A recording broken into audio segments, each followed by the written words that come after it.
Se você tem algum estudo de astrologia sideral, provavelmente você já deve ter ouvido falar na palavra Ayanamsha e ter ficado se perguntando o que isso significa.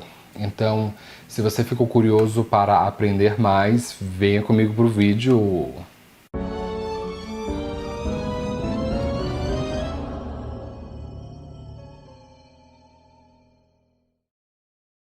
Se você estuda astrologia sideral, você já deve ter ouvido falar na palavra Ayanamsha e ter ficado se perguntando o que significa este conceito.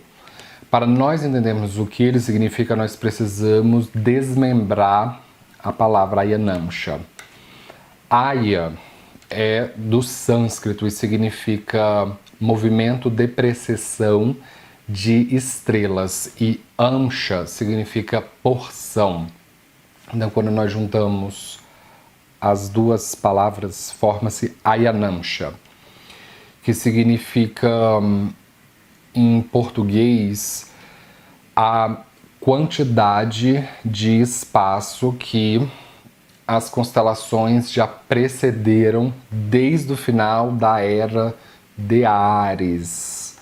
Então, não tem uma palavra em português específica para Ayanamsha. É uma palavra que não tem um substituto em português. Então, se você falar o Ayanamsha ou a Ayanamsha, não faz tanta diferença. Mas faz muita diferença você entender o que é o conceito e saber aplicar ele corretamente. Então, em algum momento da nossa história da humanidade, a constelação de Áries, ela esteve coincidindo exatamente com o início do equinócio de primavera pela perspectiva do hemisfério norte, que ocorre no dia 21 de março. Só que em algum momento esse ponto de coincidência ele se dispersou.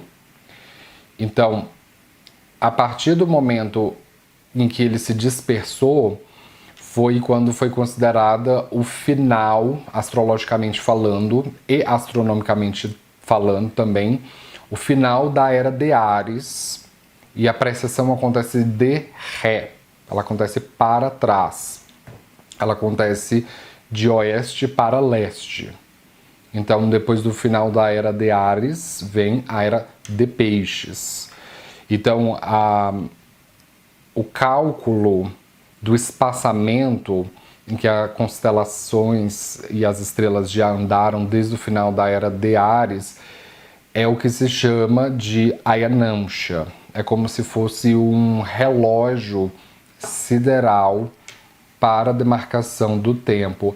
É evidentemente que ele não é absoluto, ele funciona especificamente para demarcar a precessão dos equinócios ou a precessão das estrelas. E se você trabalha com astrologia sideral, você certamente precisa estar constantemente se atualizando, porque o movimento das estrelas ele é constante.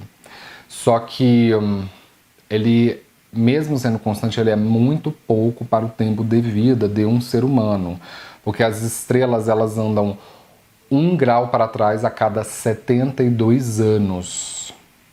Algumas variações vão dizer que é 1 grau para trás a cada 71 anos e meio, então 71 anos e meio ou 72 anos.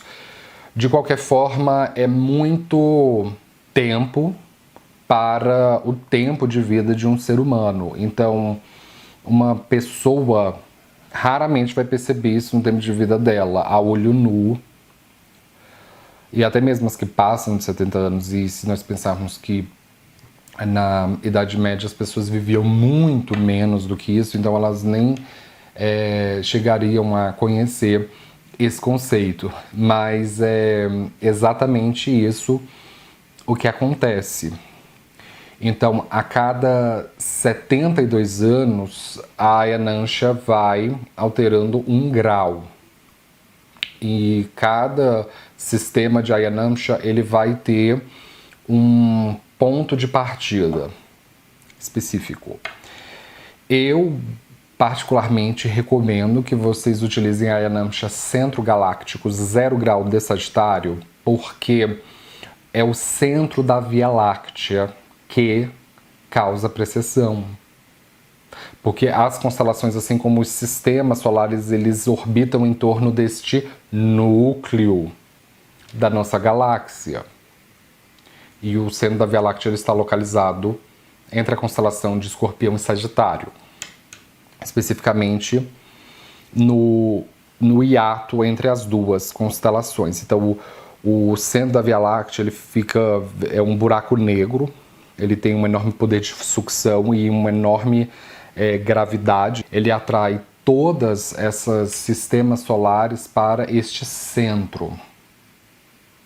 Então, faz muito mais sentido você considerar o centro da Via Láctea como o ponto de partida do que fazer como Lahiri faz, que considera Spica como ponto de partida. Isso não faz sentido, porque não é uma estrela que causa precessão. É o centro da Via Láctea que causa precessão. Então esse é um dos motivos pelos quais eu recomendo utilizar a Yanamsha Centro Galáctico 0 grau de Sagitário. Então eu espero que eu tenha ajudado você a esclarecer esse conceito que ele é altamente complexo. Então se você é novo aqui no canal, não esqueça de se inscrever, de dar um joinha embaixo da tela. Eu posto vídeo de astrologia toda semana e nos vemos na próxima. Obrigado pela atenção e tchau!